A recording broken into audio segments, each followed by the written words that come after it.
I never thought betrayal could wear pearls and satin. There I was, third row at my younger sister's wedding in Charleston, South Carolina, wearing the only cocktail dress I owned. It was navy, a little outdated, but clean. I sat with my back straight, hands folded, trying to disappear into a sea of elegance and curated smiles. My son Theo sat beside me, his little legs swinging under the table. 2 double shifts paid for that tiny tux. Worth every hour he lit up every time someone called him handsome. He looked so proud, beaming every time someone walked past and called him handsome. He thought this day would make us feel included again. Maybe I did too. Ava. My sister glided through the room like she'd been born to wear a veil. She always had that kind of gravity. Photogenic, magnetic, adored, especially by our mother. Ava got praised for everything. I got compared for anything. She was the star. I was the backdrop. Still I came. I clapped. I cheered. I helped Theo straighten his tie before the ceremony. And I kept smiling when someone leaned in and said, "Wait, you're the older one." "No way. You don't look old enough to have a 9-year-old. Then came the speeches. First up, the best man. Some inside jokes, awkward chuckles, the usual. Then Ava stood. A hush fell. She raised her champagne flute and gave that camera-ready smile she'd perfected since high school. "I just want to thank you all for being here," she said, voice syrupy and smooth. "This day means so much. And of course I have to say something about my big sister Claire." I turned to Theo and gave him a small smile. He grinned back, eyes glowing. For a second, I believed she might say something kind. Ava continued, "Claire has always been an example." Pause.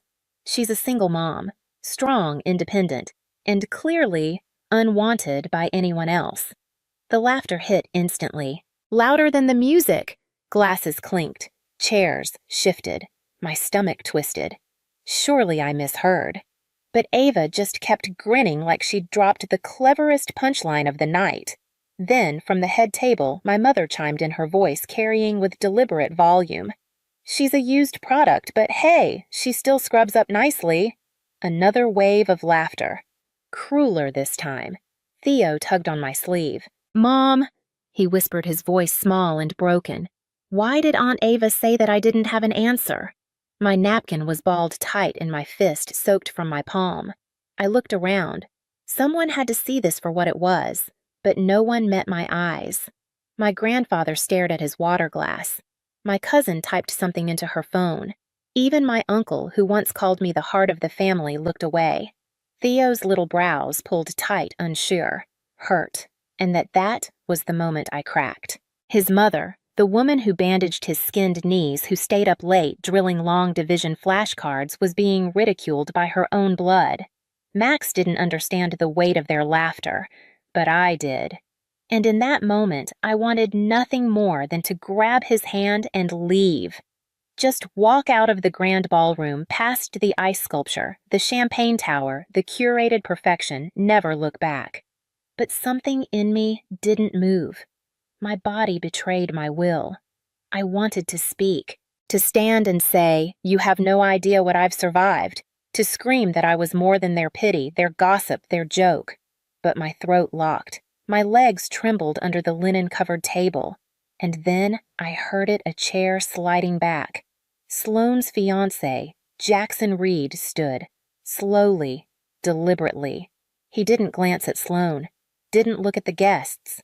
His eyes landed straight on me, and the room changed. Not a rescue, not a scene. Something colder, sharper, a reckoning. In my family, being the older sister didn't mean leading the way. It meant absorbing the shame first. I'm Erin Blake, 35, single mom, the stain on a family obsessed with appearances. I live with Max in a 2-bedroom walk-up in Savannah. Sundays are pancakes. I patch his jeans. He calls me Mom the Fixer. It's not glamorous, but it's ours, and it's honest. My family sees that as failure. My mother Margot thinks the Blake name deserves better. That's why she called Sloane's wedding our second debut, a chance to show the world we were still golden. Sloane is 5 years younger than me. Always dazzling, always cushioned. She has Margot's smile and Margot's protection. If Sloane tripped, she got silk pillows. When I stumbled, I got lectures. When I got pregnant at 26, my boyfriend promised a life together. By the 5th month, he was gone. No goodbye. No explanation. My family did ask questions. They offered conclusions. Disappointment dispelled Max when I held him. It was like every cruel word turned to static. Still, I hoped they see me again. Not as the shame, but as someone trying. So when Sloane's invitation arrived, I said yes. Even though they misspelled my name. Even though I wasn't in the wedding party. Even though I rented my dress and curled my hair in a motel mirror. While Max practiced saying congratulations, I told myself this was closure. That maybe, just maybe, this was an olive branch. The avenue was. Surreal white roses blanketing the hedges, gold-rimmed place cards, a string quartet playing La Vieille Rose. Sloane shimmered like bridal royalty. When she saw Mesh blinked like she hadn't expected me to actually show up. Max is getting big, she said before turning away. And that, when I knew this wasn't a reunion, it was a stage, and I'd just been cast as the punch, and when the laughter hit, it landed like a slap, no hand, no warning, just the sting of 100 eyes pretending not to see. Max looked up at me confused. "Why are they laughing, Mom?" he whispered, his voice barely louder than the clinking silverware. I couldn't answer. My throat burned. My fingers twisted the napkin in my lap like a lifeline. I wanted to say something, anything, to shield him, but there were no words that could undo what had just happened. No explanation that would make sense to a 9-year-old who thought this night was supposed to be beautiful. I scanned the room, hoping for one kind face. Uncle Dean stared at his drink. Elise was texting under the table. Even Grandpa Walter, who once called me Little Lightning when I was a kid, refused to meet my eyes. The ache in my chest wasn't new. But watching Max's face twist in confusion, that was a new kind of pain. I'd learned to take the shame. I'd made peace with being invisible. But this was different. I thought about standing, about walking out, no speech, no drama. Just me, Max, and whatever pride I could gather on the way to the door. But something stopped me. It wasn't fear. It was something colder, deeper. It was fury. Not the kind that explodes, the kind that settles in your bones, the kind that watches, measures. Then I heard it, a chair scraping slowly against polished wood.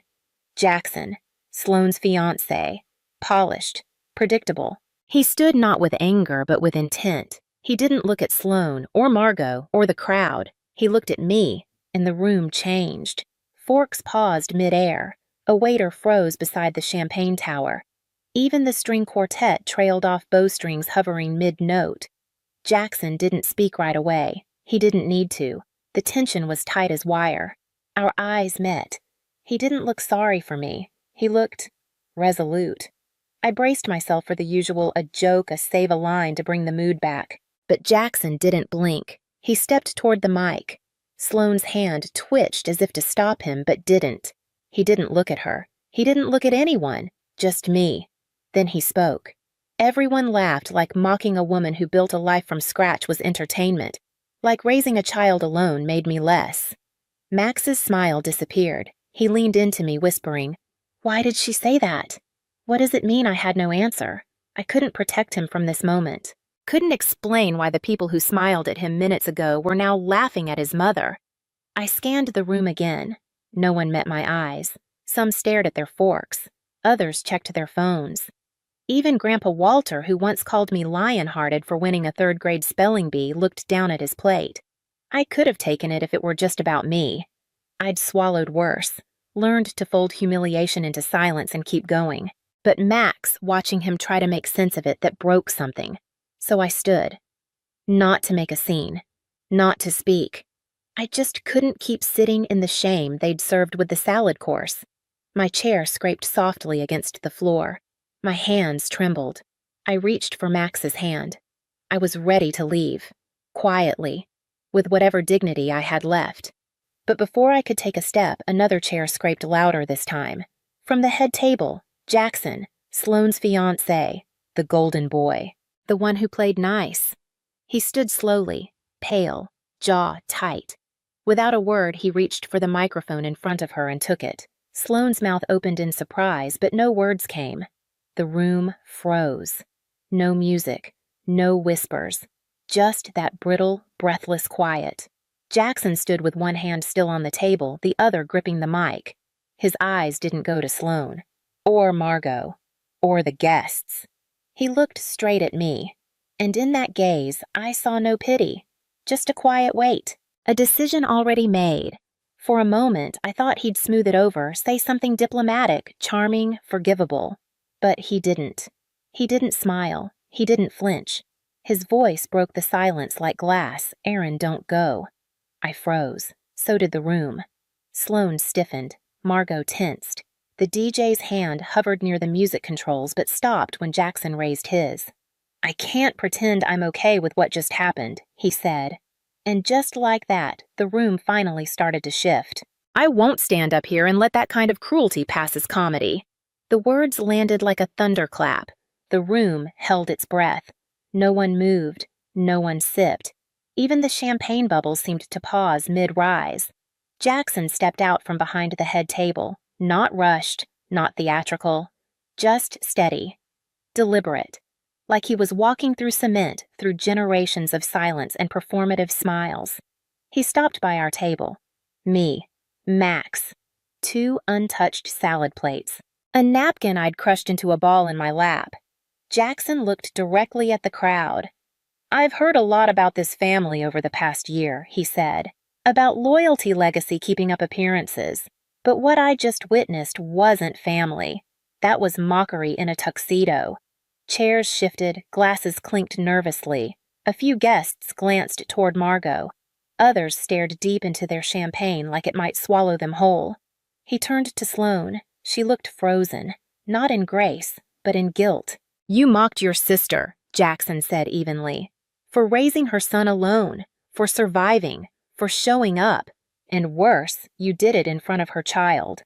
Sloane opened her mouth, but nothing came out. Not a word. Not a smile, not even her signature practiced shrug.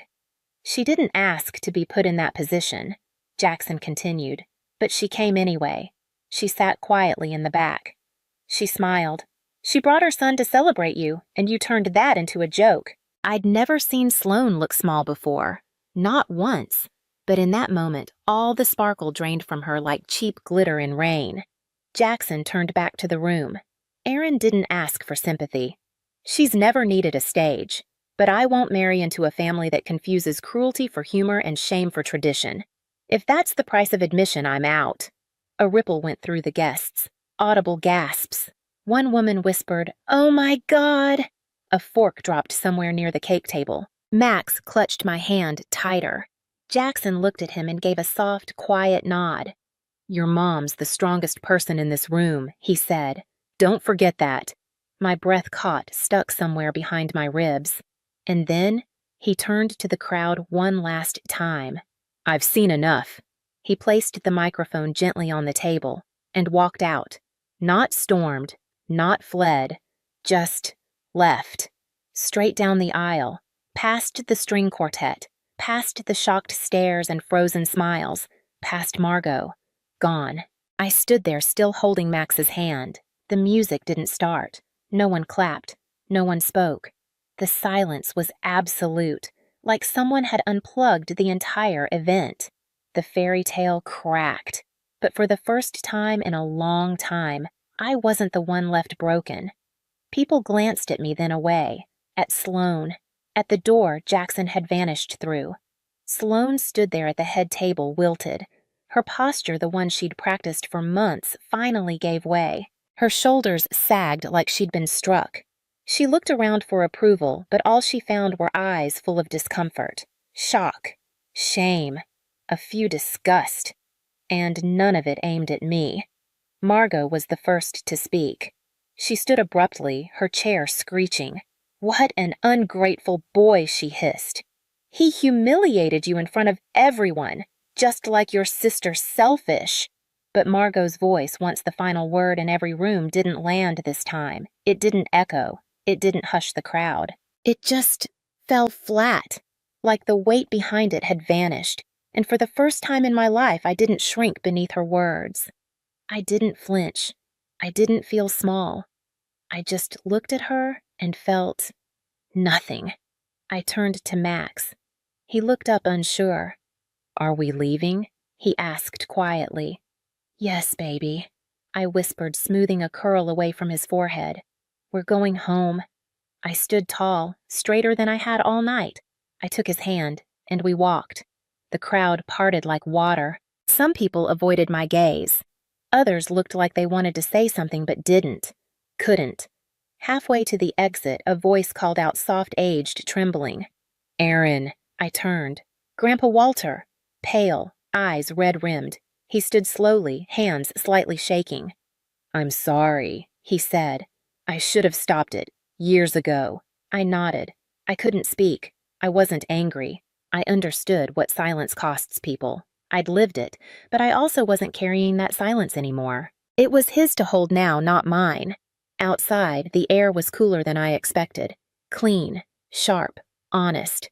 Max squeezed my hand. "Is the wedding over?" I looked down at him. "Yeah," I said with a tired smile. "I think it ended exactly how it needed to."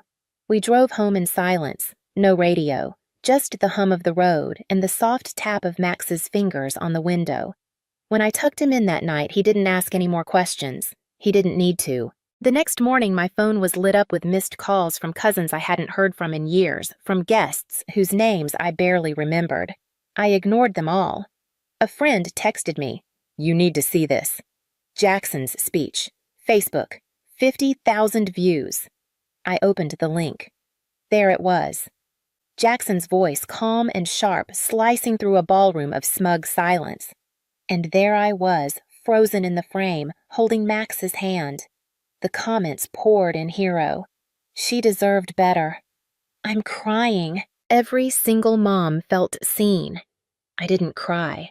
I didn't smile either. I just felt still, like something inside me had finally stopped clenching after years of gripping too hard. Later that week, Sloan tried to control the narrative. Said Jackson overreacted, that it was all just a joke, that people were too sensitive. But the truth had already landed, and no one was laughing anymore. A few days later, a bouquet of wildflowers showed up at my door. No note, just a small card tucked in the stems, to the lioness. I didn't need to wonder who sent it. The wedding never happened. But something far more important did. For once, I wasn't the one carrying the shame. I didn't have to explain myself. I didn't have to apologize.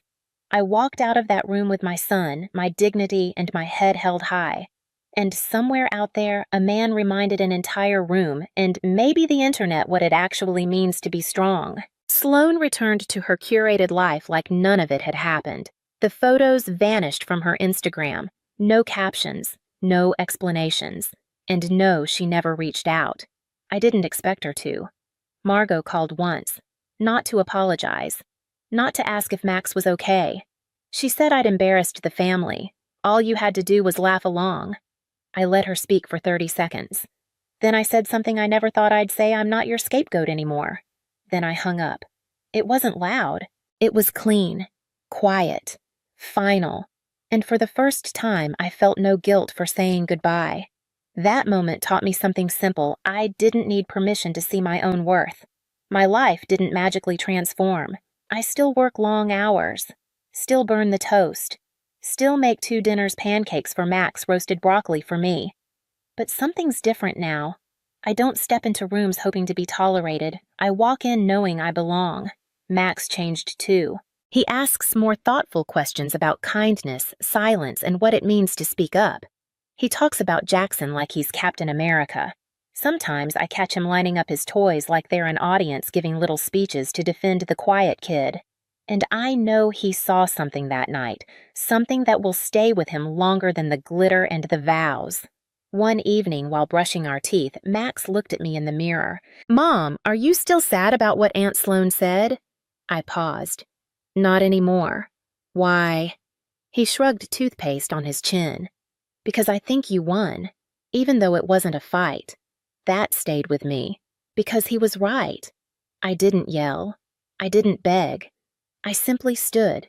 took my son's hand, and walked away. And someone else, someone unexpected, stood beside me. Not out of pity, but out of principle. Jackson reminded an entire room what real decency looks like. Not the kind that wears a tuxedo or delivers toasts, but the kind that sees cruelty and says, "Not today." So, no, I didn't dance at my sister's wedding, but I left with something better: self-respect, clarity, and my son beside me. That was the ending no one expected, and exactly the one I deserved. If this stayed with you, leave a comment. And if you're looking for more stories that do the same, subscribe and stay a while. Thank you for being here. Hey there, I'm Emma Thompson. It's graduation day, and I'm standing here in my cap and gown, feeling pretty darn proud of myself. 4 years of hard work, juggling part-time jobs, and acing my classes have all led to this moment. But instead of basking in the glow of my own achievements, I find myself watching my twin sister Olivia soaking up all the attention, again. "Oh, Olivia, you look absolutely stunning." My mom, Linda, gushes, fussing over Olivia's perfectly styled hair. I roll my eyes and mutter, "Thanks, Mom. I'm here too, you know." My dad, Robert, claps me on the back. "Good job, kiddo. Your sister's valedictorian speech is going to blow everyone away." I bite my tongue, resisting the urge to point out that I'm graduating summa cum laude, while Olivia barely scraped by with a C average. But hey, who's counting, right?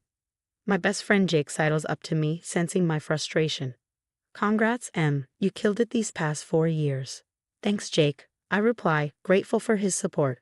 As we line up for the ceremony, I overhear my parents whispering excitedly, "Do you think she'll like the surprise?" My mom asks. Dad chuckles. "Are you kidding? It's going to knock her socks off." I lean in, curiosity piqued. "What surprise?" They exchange a look, and Mom says, "Oh, nothing for you to worry about, Emma. Just focus on your big day." The ceremony drags on, and I can't shake the feeling that something's up. When it's finally over, we gather for family photos. Olivia, of course, takes center stage. "Mom, Dad, can we go home now?" I'm dying to know what the surprise is. Olivia chirps, bouncing on her heels. Dad clears his throat. "Well, we were going to wait until we got home. But Olivia, honey, your mother and I are so proud of you. We've got a little something special to celebrate your amazing achievement." My stomach drops as I watch them hand Olivia an envelope. She tears it open, her eyes widening. "Oh my God, a beach house? You guys bought me a beach house." I stand there, stunned, as Olivia squeals and hugs our parents. Jake puts a comforting hand on my shoulder, but I barely feel it. All I can think is, what about me? As if reading my mind, Dad turns to me with a forced smile. "Don't worry, Emma. We didn't forget about you. Your gift is waiting at home." The ride back is a blur of Olivia's excited chatter about her new beach house. When we finally pull into the driveway, I spot something leaning against the garage. My heart sinks as I realize what it is. "Tada," Mom says, gesturing to the beat-up bicycle. "We thought this would be perfect for you, Emma. It'll teach you the value of independence." I stare at the rusty chain and worn tires, feeling like I've been punched in the gut. 22 years of being the responsible, hard-working daughter, and this is what I get. As Olivia bounces inside to call her friends, I turn to my parents, fighting back tears. "Are you serious right now?" Dad's face hardens. "Now, Emma, don't be ungrateful. This is a valuable lesson in." But I've stopped listening. All I can think is, how did I end up here? I force a smile, but inside, I'm screaming. Dad launches into a lecture about hard work and self-reliance, as if I haven't been doing exactly that for years. Later, I escape to the backyard, fighting tears. Jake finds me there. "Em, that was messed up," he says, sitting beside me. I spill everything, years of favoritism, feeling invisible. Jake listens, then says, "You need to confront them." "What's the point?" I sigh. "Standing up for yourself. You deserve better." His words give me courage. I march inside, finding my parents in the kitchen. "Can we talk?" Dad looks annoyed. "About what?" I take a deep breath. "About how unfair this is. I've worked so hard, and you act like Olivia's the only one who graduated." Mom scoffs. "Oh, Emma, not this again. You've always been jealous of your sister." "Jealous? I'm not." Dad cuts me off. "Your sister knows how to appreciate what she's given." Maybe if you stopped comparing yourself. I'm not comparing. I'm asking to be treated equally. But they're not listening. They never do. I realize then that nothing will change. It's time to distance myself from this toxic mess. As I turn to leave, I bump into Olivia's boyfriend, Chad. He's eyeing the beach house keys like they're made of gold. Sweet gift, he says, grinning. Bet that place is worth a fortune. Something about his tone makes me uneasy. I head outside for some fresh air and notice a moving truck next door. A woman about my age is struggling with a heavy box. Need a hand? I offer. She smiles gratefully. Thanks, I'm Sarah, by the way. As we carry boxes, Sarah mentions she's a journalist, always on the lookout for interesting stories. Speaking of that, she says, glancing towards the house, that party looks pretty intense. Family drama. I hesitate, then find myself spilling the whole story. Sarah listens intently. Wow, she says when I finish. That's quite a story. Have you ever thought about sharing it more widely? Sometimes shining a light on these situations can lead to change. I shake my head. I wouldn't even know where to start. Sarah hands me her card. Well, if you ever change your mind, give me a call. Stories like yours deserve to be heard. As I head back inside, her words echo in my mind. Maybe it is time to speak up, not just to my parents, but to anyone going through something similar. I look at the bicycle leaning against the wall, then at Sarah's card in my hand. For the first time today, I feel a glimmer of hope. Maybe this rusty bike will take me further than anyone expected, straight out of this toxic environment and into a future I control. 6 months later, things are finally looking up. The tech startup I joined is growing fast, and I'm growing with it. My tiny apartment isn't much, but it's mine, and that's what matters. My phone buzzes. It's Jake. Hey, you seen Olivia's latest post? I groan. Do I want to? Probably not, but you should. It's something else. I pull up Olivia's Instagram. There she is, lounging by the beach house pool, champagne in hand. The caption reads, "Just another Tuesday in paradise. #blessed. Unbelievable, I mutter. Jake's voice softens. You okay? Yeah, just tired of it all, you know. We chat a bit more before hanging up. As I'm scrolling through work emails, there's a knock at my door. It's Sarah, my neighbor turned friend. Emma, got a minute? I let her in, noticing the excited gleam in her eye. Remember how I said I might look into your family's business? Well, I found something. My stomach drops. What do you mean? Sarah pulls out her laptop. I've been digging into your parents' company financials. There are discrepancies. She shows me spreadsheets, bank statements. It's a lot of numbers, but one thing is clear. Money is going places it shouldn't. Are you saying they're embezzling? Sarah nods grimly. Looks like it. And guess where a lot of that money's going? I don't need to guess. Olivia's lavish lifestyle, the beach house. It all makes sickening sense now.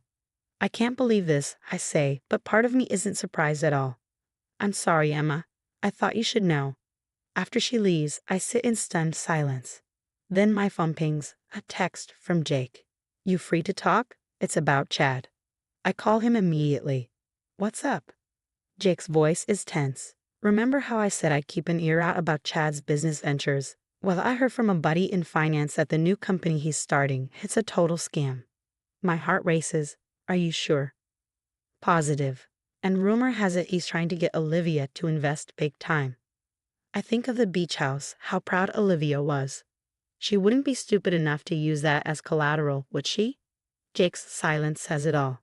I've got to warn her, I say. Wait, think about this. After everything they've done. I know, but she's still my sister. I hang up and stare at my phone, Olivia's number on the screen. Then another Instagram notification pops up. It's Olivia again, this time with Chad. They're holding champagne glasses, beaming. The caption, exciting new ventures ahead. Can't wait to share our success. #PowerCouple, #invest in your future. My hand falls to my side. She wouldn't believe me anyway. I think about my parents stealing to fund their golden child's lifestyle, about Chad ready to scam his own girlfriend. Maybe it's time to let them all face the consequences of their actions. I pick up my phone again, but this time I don't call Olivia. Instead, I text Sarah. About that story you wanted to write, I'm ready to talk. It's been a whirlwind few months since I made the decision to speak up. The anonymous tip to the authorities about mom and dad's embezzlement set off a chain reaction I never could have imagined. Now, I'm sitting in my office, staring at my phone as news alerts keep rolling in. Thomson Tech under federal investigation. CEO Robert Thomson and CFO Linda Thompson indicted on multiple charges of financial fraud. My hand shakes as I scroll through the headlines. Part of me still can't believe it's real. A knock on my door startles me. It's Jake, concern etched on his face. "You okay, Em?" I nod, not trusting my voice. "Have you heard from Olivia?" I shake my head. Not directly. I pull up Olivia's Instagram. Her last post, from just a few hours ago, is a far cry from her usual glamour shots. It's a picture of a for sale sign in front of the beach house. The caption reads, "Sometimes life doesn't go as planned. Staying strong. Hashtag new beginnings." Jake whistles low. Chad's scam must have imploded. Looks like it. Last I heard, she was in pretty deep. My phone buzzes. It's Mom. I stare at it torn. "You don't have to answer," Jake says gently. I take a deep breath and pick up. "Hello?" Mom's voice is frantic. "Emma, thank goodness. We need your help. The company's facing an audit and what, Mom? You want me to lie for you?" No, of course not. We're sorry, Emma, for everything. If you help us through this, we promise things will be different. We'll treat you and Olivia equally, we swear." I laugh, but there's no humor in it. "Now you want to treat us equally, when you're facing jail time. Emma, please, we're your parents." "No, Mom, you made your choices, and now you have to live with them. Goodbye." I hang up, my hand shaking. Jake puts a comforting hand on my shoulder. "You did the right thing, Em." Weeks pass. The news is full of my parents' trial. They're eventually charged with multiple financial crimes, their reputation in tatters. Through it all, I throw myself into my work. My bosses notice, and soon I'm offered a promotion. With my new salary, I start looking at houses, not beach houses, but solid, modest homes I can call my own. On moving day, Jake and Sarah are there, helping me unpack. As we sit on boxes, eating pizza and laughing, I realize something profound. These two, my best friend and the neighbor who became so much more, they are my real family now. Later, as I get ready for bed, I catch my reflection in the mirror. For the first time in years, I really look at myself. I see strength. I see resilience. I see a woman who finally understands that true independence and self-worth don't come from other people's approval or material possessions. They come from within. I smile at my reflection, feeling a sense of peace wash over me. Tomorrow's a new day, full of possibilities, and for the first time in my life, I'm truly excited to see where my path will lead. The story has come to an end, but I have a question for you. If you were in my shoes, would you have warned Olivia about Chad's scam, or let her face the consequences of her choices? Was I right to let her learn the hard way, or should family loyalty come first no matter what? Share your thoughts in the comments below. Hi, I'm Sarah, and I once believed my marriage to Tom was unshakable. We met in college, dated for a few years, and married in our mid-20s. Our life felt perfect. We had 2 wonderful children, Lily, 8, and Ben, 6, and a beautiful home in a quiet neighborhood. I worked part-time as a graphic designer, balancing motherhood, while Tom thrived in his marketing career. But slowly, cracks in our marriage started to appear. Tom was spending more time at work, often mentioning a young colleague named Tammy. At first, I didn't think much of it, just another name among his coworkers. But as weeks passed, I noticed something. He was bringing her up more often, and his work hours were stretching longer. I finally met Tammy at a company event, a vibrant 25-year-old brimming with ambition. She greeted me with a smile, but her words cut deep. "You should really step up your wife game, Sarah," she said slyly. "Someone might steal Tom away if you're not careful." Her remark caught me off guard. I tried to laugh it off, but the unease lingered. 3 months later, my worst fears were confirmed. Tom came home one night, unusually quiet. After putting the kids to bed, he sat me down and confessed. "I've been having an affair with Tammy. I'm leaving you and moving in with her." He couldn't even look at me. I was stunned. "What about our family? Lily and Ben?" I asked, my voice trembling. "I'm sorry, Sarah," he said, standing up. "But I've made up my mind. Tammy's even helped me pack." I watched in disbelief as the man I had built my life with walked out the door, Tammy by his side. She even had the nerve to make light of the situation, joking about how easy it had been to steal Tom away. I was devastated, pregnant, abandoned, and left to pick up the pieces of our shattered marriage. The divorce was swift. Tom, consumed by his affair, agreed to most of my terms. I got the house, the car, and a significant alimony settlement. We arranged 50-50 as custody of Lily and Ben, both wanting what was best for them. I tried to hold it together, putting on a brave face for my children as we adjusted to our new reality. But Tammy was relentless. She seemed to take pleasure in tormenting me, sending photos of her and Tom's engagement and pregnancy as if to remind me of her victory. One day, she sent me a sonogram picture with a smug message, "It's a boy." I couldn't help myself. I replied, "Congratulations. Let's hope he doesn't inherit his father's cheating tendencies." The fallout was immediate. Tom called me the next day, furious. "That was uncalled for, Sarah." "Uncalled for?" I snapped. "She's been rubbing this in my face for months, Tom. I'm done." "You could at least try to show some empathy," he retorted. "Empathy?" I shot back. "She destroyed our family, Tom. I owe her nothing." I hung up, seething. Months passed, and Tammy's pregnancy became another source of tension. Then, one December evening, I got a call from her. She was hysterical. "We lost the baby, Sarah, and it's all your fault. You're heartless," she screamed. I took a deep breath, trying to remain calm. "I'm sorry for your loss, Tammy, but that's not my fault. I have no interest in your life outside of our shared custody." But Tom expected me to show sympathy. But I had no empathy left to give. I reminded Tom that, aside from our children, I had no interest in his or Tammy's life. Even my ex-in-laws suggested I should show compassion for the sake of the kids, but I couldn't bring myself to care. A few days later, Tammy showed up at my house. Her eyes were red and swollen from crying. "I'm so sorry, Sarah," she sobbed. "I think the miscarriage was karma for everything I've done. Can we be friends?" I was taken aback. "Get off my property," I said coldly, dialing the police. I also called my brother, Mark, who arrived swiftly. Tammy was still crying when the police arrived. "Sarah, please, I just need someone to talk to."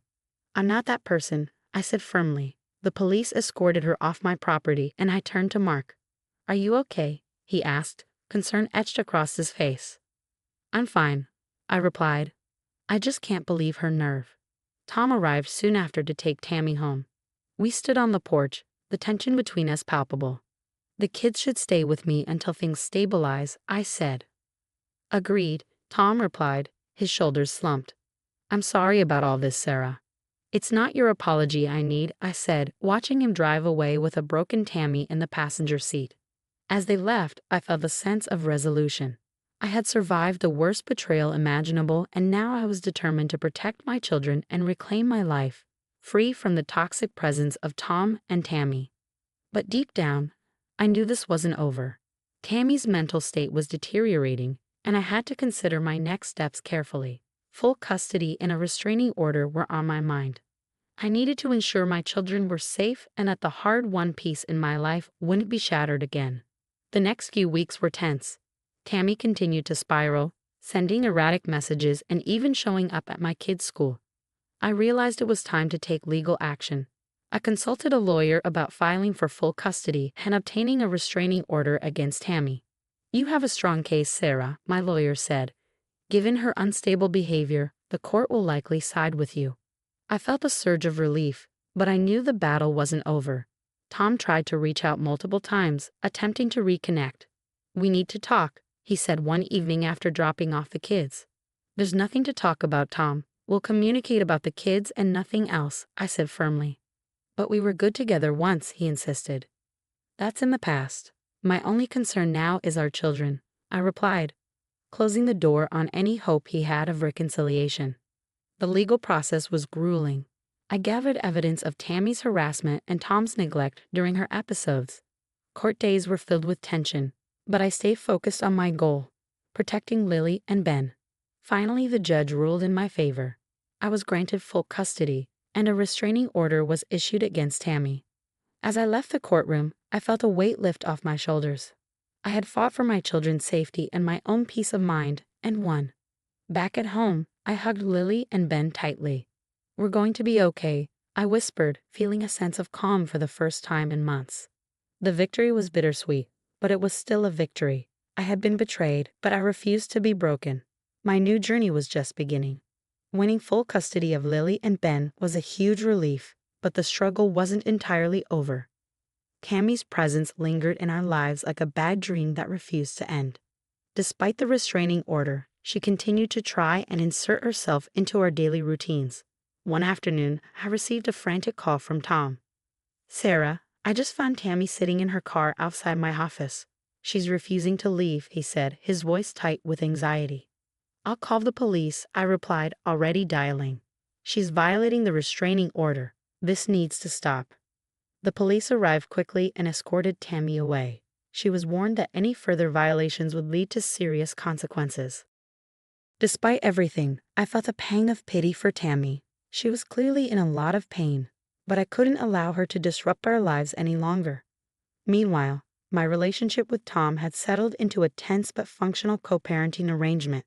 He was still grappling with the fallout from his relationship with Tammy, but we managed to keep things civil for the sake of the kids. One evening, after the kids were in bed, Tom and I sat down to talk. "How are you holding up?" I asked, trying to keep the conversation light. "It's been tough," Tom admitted. "I never expected things to get this bad with Tammy. I'm just trying to focus on the kids and work." "I get it," I said. "But we need to make sure she stays away from us for everyone's sake." "I know," he sighed. "I'm working on it. I've been looking into getting her more intensive therapy." As the weeks passed, Tammy's presence became less frequent, and the kids began adjusting to our new routine. But it wasn't long before another issue arose. Tom showed up at my house one evening looking more disheveled than usual. "Sarah, I need to talk to you about something," he said, glancing nervously at the kids playing in the living room. "Let's go outside," I suggested, leading him to the porch. "What's going on?" "I've been thinking about moving away," Tom said, his voice heavy with resignation. "I think it might be the best thing for everyone, a fresh start." "Are you serious?" I asked, shocked. "What about Lily and Ben?" "I would still visit regularly, but I think they need stability, and I'm not sure I can provide that right now," he admitted. I took a deep breath, processing his words. "If you think it's what's best, I won't stop you. But you need to be sure this is what you want." "I am," Tom said, his eyes filled with regret. "I've made a lot of mistakes, and I need to fix my life before I can be a good father to them." After Tom moved, things began to settle down. The kids and I established a new routine, and Tom kept his promise to visit regularly. It was hard for them to understand at first, but eventually they adjusted. I focused on providing them with a stable, loving home. One day, while I was making dinner, Lily came into the kitchen, looking thoughtful. "Mom, do you think Dad will be okay?" she asked. "I think he will, sweetheart," I replied, kneeling down to her level. "He's trying to get better, and sometimes people need a little time to figure things out." "I miss him," Ben added, joining us. "But I like being here with you too." "I know," I said, hugging them both. "We're going to be okay. We're a team, remember?" As time went on, Tom began to stabilize. He found a job in another city and seemed to be doing better. His visits became more consistent, and he was slowly rebuilding his relationship with Lily and Ben. One evening, after Tom had visited the kids, he pulled me aside. "Thank you, Sarah," he said quietly, "for everything. For being there for the kids, for putting up with all of this. It's what they need," I replied. "And they need you too. So keep working on yourself. They deserve the best version of you." "I will," Tom promised. "I'm getting there." As I watched him drive away, I felt a sense of closure. The journey had been long and painful, but we were finally finding a way forward. Tammy had faded into the background, receiving the help she desperately needed. Tom was on the path to recovery, and our children were thriving in a stable environment.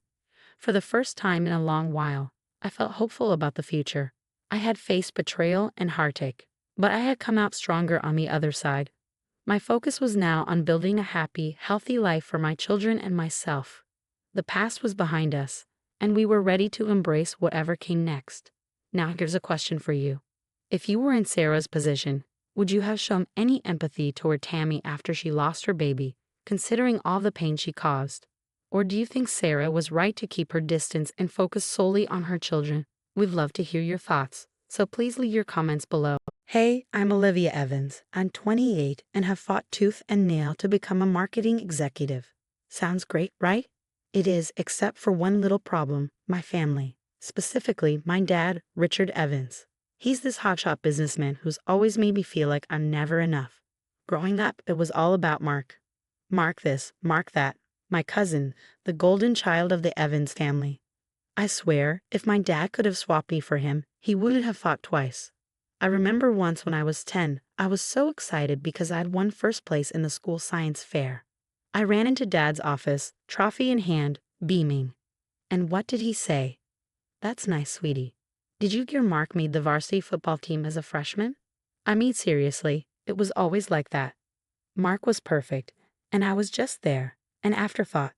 The only person who ever truly understood me was my mom. She was my rock, always ready with a hug and words of encouragement. When she passed away when I was 18, my world collapsed. Dad, he buried himself in work, leaving me alone to deal with my grief. Now, here I am, dreading another annual family reunion at Dad's fancy estate. As I pack my bag, my phone buzzes. Aunt Susan. "Hey, sweetie, can't wait to see you tomorrow." "You're coming, right?" I sigh, typing back a quick, "Wouldn't miss it," before tossing my phone aside. Why do I keep putting myself through this? I mutter, throwing a few more outfits into my suitcase. The next day, I pull up to Dad's estate, my stomach in knots. I spot Uncle Tom's car in the driveway, which means the golden boy is already here. Great. I ring the doorbell, plastering on my best fake smile. Aunt Susan opens the door, her face lighting up. "Olivia, look at you, sweetie. You get more beautiful every time I see you." I force a laugh. "Thanks, Aunt Susan. You look great too." She ushers me inside, chattering away. "Everyone's out back. Your father's grilling, and oh, Mark brought his new girlfriend. She's just lovely." Of course he did. I bet Dad's already planning their wedding. I take a deep breath and step onto the patio, forcing a smile as I approach the group. Dad's at the grill, and Mark's beside him, looking as smug as ever.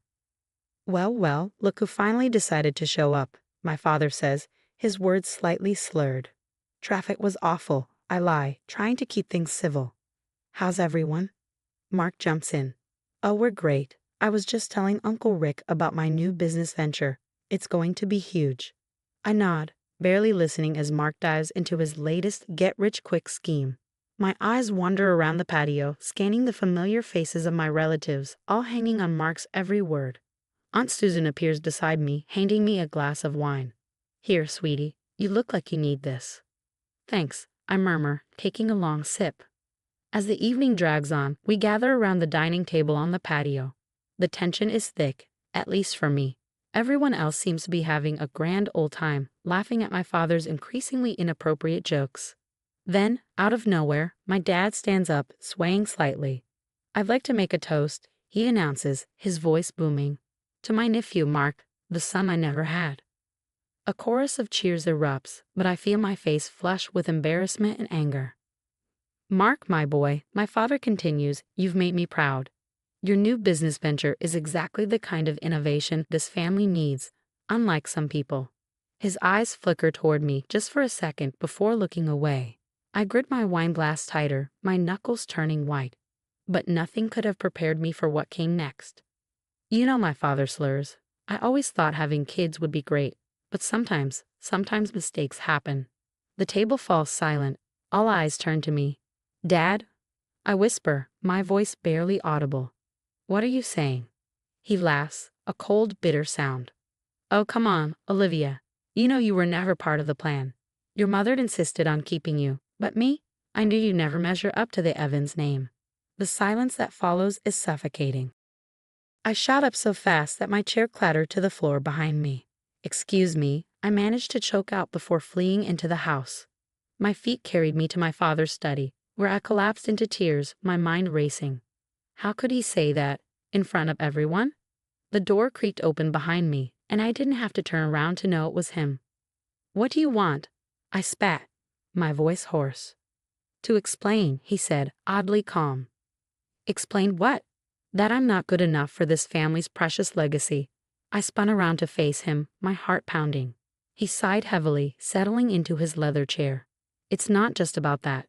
I've made some changes to my will, Olivia. Mark has shown real promise, and I think it's time. You're giving him my inheritance, I interrupted, my disbelief turning to rage. He didn't even flinch. The majority of it, yes. It's what's best for the family business. I stared at him, my heart sinking. So that's it. You're just writing me off, like I don't even matter. Don't be dramatic, Olivia, he said, waving his hand dismissively. You'll still get something, just not as much as we initially discussed. I stood there, shaking with anger and hurt. You know what? Keep it. Keep all of it. I don't want anything from you. He raised a brow. Don't be hasty. No, I cut him off, my voice sharp and steady. I'm done. Done with you, with this family, with all of it. You want Mark as your heir? Fine. But don't expect to hear from me ever again. I stormed out, ignoring the curious and concerned stares from my relatives as I grabbed my purse and keys. Just as I reached my car, I heard Aunt Susan's voice calling after me. Olivia, wait. Where are you going? I turned back, my voice icy. Ask your brother. I'm sure he'll be thrilled to tell you all about his mistake. Without another word, I got into my car and drove away, tears blurring my vision as the estate faded in my rearview mirror. I vowed then and there that this would be the last time Richard Evans or any of them would hurt me again. I was done with this toxic family for good. By the time I stumbled into my apartment, I was emotionally drained. My phone buzzed. It was Zoe, my best friend. Girl, where are you? I thought we were grabbing drinks tonight. Her text read. Zoe, you won't believe the night I've had. I typed back, my fingers trembling as I fought back fresh tears. I'm coming over. Don't move, she replied instantly. 30 minutes later, Zoe was at my door, a bottle of wine in hand and sympathy in her eyes. I poured my heart out to her. Dad's drunken speech, the mistake comment, the inheritance bombshell. That rat bastard, Zoe muttered, pouring us both another glass of wine. Liv, you can't let him get away with this. What am I supposed to do? It's his money. Zoe's eyes lit up. What if there's more to the story? Your mom always seemed, I don't know, like she was protecting you from something. I frowned. What do you mean? Remember how she'd get weird anytime your dad's business came up? Maybe there's dirt you don't know about. The idea gnawed at me. My mom's old letters were still in the attic. Maybe they held some answers. The next morning, nursing a hangover, I climbed into the attic. Dust-covered boxes were stacked everywhere. After an hour of searching, I found a small locked box labeled Elizabeth's Personal. Inside were dozens of letters, but one stood out. In my mom's handwriting, it read, My dearest Olivia, if you're reading this, I'm gone. There's so much I wanted to tell you, about your father, about our family, things I was too afraid to say. Know that I've left something for you, something your father doesn't know about. It's not much, but it's yours. Look for the key where the sun always shines. All my love, Mom. My hands shook as I held the letter. What did she mean? What was Dad hiding? I couldn't do this alone. That's how I found myself in a dimly lit office, sitting across from Jake, a private investigator with a 5 o'clock shadow and eyes that had seen too much. So, you want me to dig up dirt on your old man? Jake asked, leaning back in his creaky chair. I need to know the truth, about him, about the business, everything. Jake nodded slowly. All right, Miss Evans. But I warn you, Jake said, leaning back in his chair, sometimes the truth ain't pretty. A week later, Jake called. You better come down here. You're going to want to see this yourself. I rushed to his office, where he had documents scattered across his desk. Your daddy's been a busy boy, Jake began, his tone grim. Offshore accounts, shell companies, the works. And get this, your cousin Mark? He's in it up to his eyeballs too. I flipped through the files, my stomach twisting with every page. Fraud, embezzlement, insider trading. It was all there in black and white. There's more, Jake added.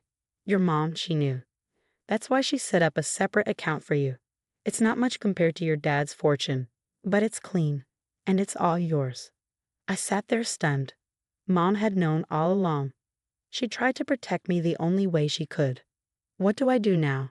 I asked, my voice barely above a whisper, overwhelmed by the weight of it all. Jake leaned forward, his eyes steady. That's up to you, Miss Evans. But if I were you, I'd make him pay. As I left Jake's office, my mind was spinning. I had the truth now. But what was I going to do with it? One thing was clear. This wasn't over. Not by a long shot. Dad and Mark thought they could push me aside, but they had no idea what was coming. And now here I am, standing outside Dad's office, my heart pounding like a jackhammer. The USB drive in my hand feels like it weighs a ton. It's showtime. I stride in, channeling all the confidence I've learned to fake over the years. Dad and Mark look up, surprise flickering across their faces before it hardens into annoyance. "What's the meaning of this, Olivia?" Dad barks, his voice sharp. I smirk, feeling the power shift in the room. "Oh, just thought I'd drop by for a little family meeting. You know, to discuss offshore accounts, fraud, the usual Evans family business." Their faces? Priceless. I wish I had a camera. "You can't prove anything," Mark sputters, his voice shaky. "Actually, cousin dearest," I say, pulling out the USB drive, "I can. And I will. Unless." Long story short, I walked out of that office with my rightful share of the company and a very legally binding agreement. Turns out, I'm pretty good at hostile takeovers. So what's next for Olivia Evans?